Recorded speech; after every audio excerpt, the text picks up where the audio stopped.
Hey guys, so the other day one of my clients asked me to explain the benefits of the high intensity interval training as opposed to the steady state training.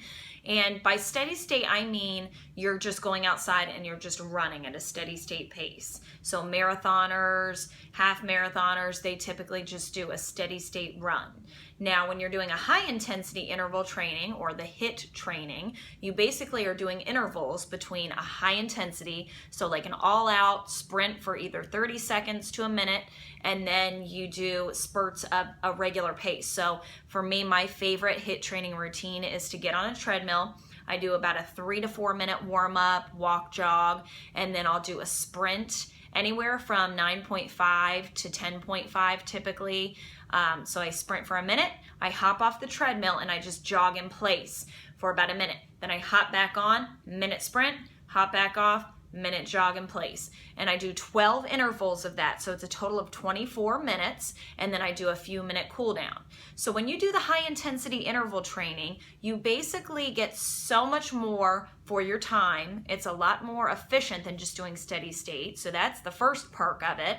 You burn more calories during a 30-minute high-intensity interval training routine than you do if you were to go outside and run an hour and a half at a steady-state pace.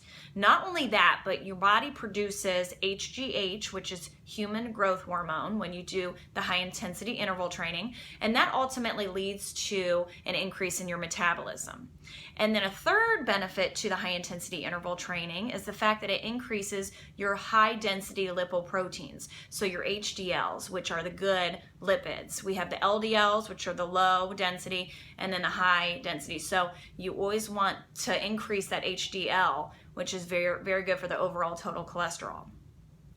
And lastly, the afterburn. So when you do steady state cardio, you don't have much afterburn. You burn calories during the cardio, a little bit after, but your afterburn after a high intensity interval training will last up to 48 hours, which means you are gonna burn calories throughout your day. When you're done doing your HIIT training, 2 days later, you're still burning calories from that one routine for the 30 minutes you spent on the treadmill or on the elliptical or whatever you choose to do.